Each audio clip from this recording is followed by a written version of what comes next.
Magandang araw sa ating lahat.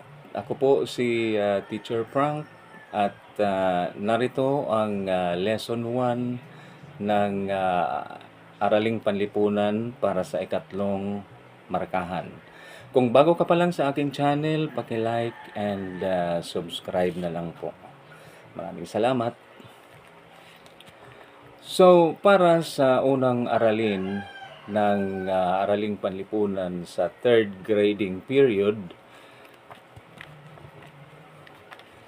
ang ikatlong markahan ay tungkol sa nasyonalismo, kasarinlan, at pagkabansa. Ang atin pong pamantayang pangnilalaman ay naipapamalas ang pag-unawa at pagpapahalaga sa nasyonalismo at pagkabansa sa konteksto ng nasyonalismo sa Pilipinas at Timog Silangang Asya. Ang atin pong pamantayan sa pagganap na kapagsasagawa ng pagtatanghal na nagpapahalaga sa nasyonalismo at pagkabansa ng Pilipinas at Timog Silangang Asya sa konteksto ng kolonyalismo. Ang ating layunin para sa araling ito ay naipaliliwanag ang sumusunod na konsepto. Number 1, nasyonalismo. Number 2, kasarinlan. At number 3, pagkabansa. So, ayon sa ating layunin, kailangan nating maipaliwanag ang tatlong mahalagang konsepto na ito para sa ating aralin. Ang nasyonalismo, kasarinlan, at pagkabansa. So, unahin natin ang nasyonalismo. Ang nasyonalismo ay damdaming makamayan na mapakikita o maipapakita sa matinding pagmamahal at pagpapahalaga sa inang bayan. So, ang nasyonalismo sa Asya ay may iba't ibang anyo. So, we have number 1, we have defensive nationalism o mapagtanggol na nasyonalismo gaya ng ipinakita ng bansang Pilipinas. Then we also have aggressive nationalism o mapusok na nasyonalismo na minsang ginawa ng bansang Hapon. So mayroon tayong dito mga pangunahing manifestasyon ng nasyonalismo. Una ay ang pagkakaisa. Makikita ito sa pagtutulungan at pagkakabuklod-buklod ng mamamayan sa iisang kultura, saloobin at hangarin. Isa rin sa mga manifestasyon o manifestation ng nasyonalismo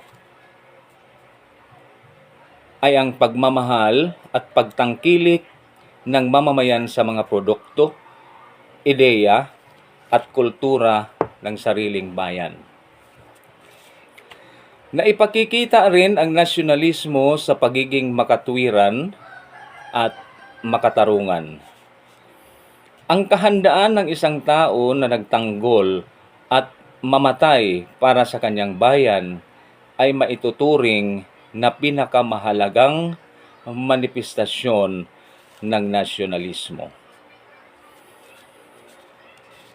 So, ang ikalawa dito ay tungkol sa kasarinlan.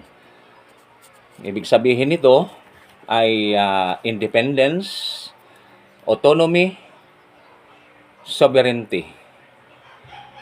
So, ang kasarinlan ay isang katayuan o kalagayan ng isang tao, bansa, bayan, o estado kung saan ang mga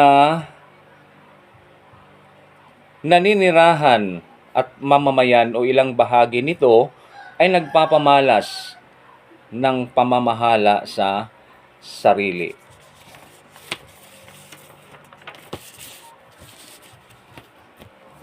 At kapangyarihan sa nasasakupang teritoryo nito. Ang paggunita sa araw ng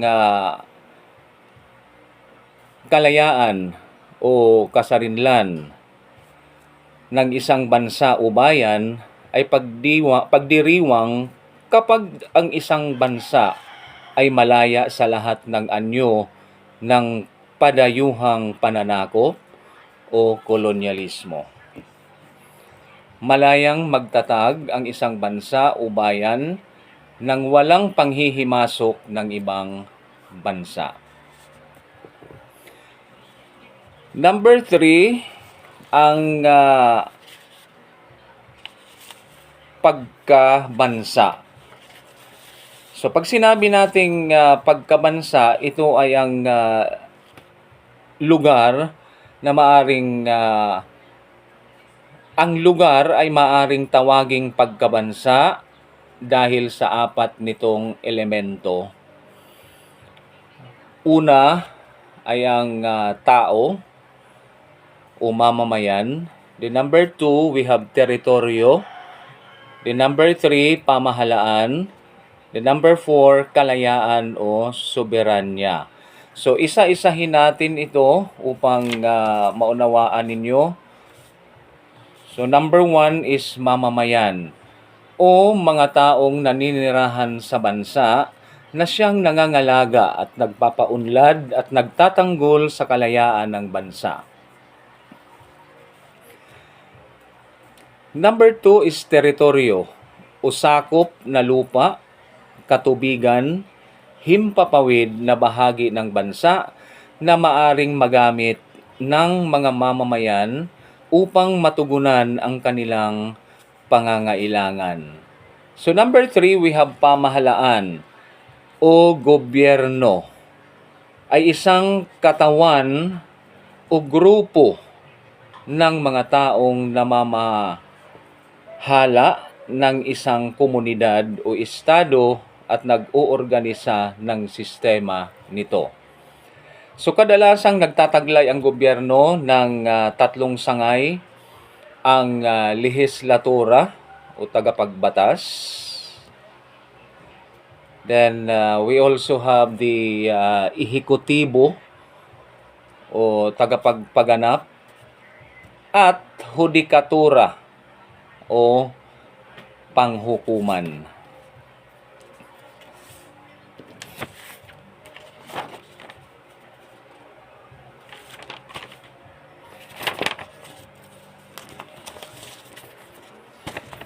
Ang gobyerno ang gumagawa ng pagsasabatas at pagpapatupad ng mga patakaran sa nasasakupang teritoryo.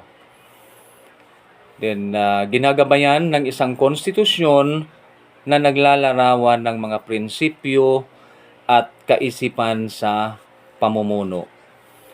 So, soberanya o kalayaan. Ito ay ang kapangyarihan at kakayahan ng isang bansa na magpatakbo at mamahala sa sarili nito nang walang pakialam mula sa ibang bansa. Okay, so dito ay tinalakay natin ang konsepto ng nasyonalismo, kasarinlan at pagkabansa. So nalaman natin na batay sa ating lesson, kailangan ay malaman ninyo ang kahulugan o ang ibig sabihin ng 3 mahalagang konsepto. This is the first lesson in the 3rd quarter. So, number 1 is we have nasyonalismo. Number 2, we have kasarinlan. And number 3, we have pagkabansa.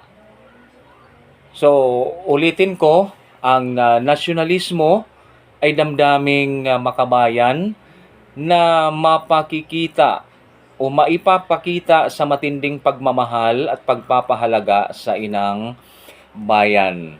So, siguro, no, sa nasyonalismo, yung pag-awit natin sa ating pambansang awit, no, ang Lupang Hinirang, isa yan sa mga manifestation na ikaw ay o nagpapakita na ikaw ay nagmamahal sa ating bayan. Then yung paggamit ng sariling wika natin, ang wikang Filipino. Then ang pagbili o pagkonsumo ng mga produktong gawa dito sa Pilipinas. Ang inyong pagtulong sa inyong mga magulang, no, upang maglinis ng inyong bakuran, no, ay nagpapakita din ng pagmamalasakit ng pagmamahal sa bayan. Dahil ipinapakita mo na ikaw ay tumutulong sa inyong o sa inyong mga magulang, no, sa paglinis ng ating lugar. So, sa kasarinlan naman, which is number 2 in our lesson, ito ay isang katayuan o kalagayan ng isang tao, bansa, bayan o estado kung saan ang mga naninirahan at mamamayan o ilang bahagi nito ay nagpapamalas ng pamamahala sa sarili. No? So, at kapangyarihan na nasa sakupang teritoryo nito. So, halimbawa nito ay ang paggunita natin sa araw ng kalayaan o kasarinlan sa Pilipinas. Usually, ginugunita natin ito June 12. June 12. Okay, para maipadama natin or maipakita, no, na tayo ay malaya na, no, yung Independence Day. Then yung pagkabansa. So ang isang lugar, no, ay masasabi natin na isang tunay na bansa o isang nation, no, o country kung ito ay nagtataglay ng mga sumusunod. Again, uulitin ko lang, no, ito yung 4 na elemento ng isang estado, no. Ang kailangan mayroong tao o mga mamamayan, mayroong teritoryo, mayroong pamahalaan, at kalayaan, of course, no? This is also very important. O soberanya. So, yan lang muna siguro. Yung ibang activity, ibibigay ko na lang sa inyo during our class.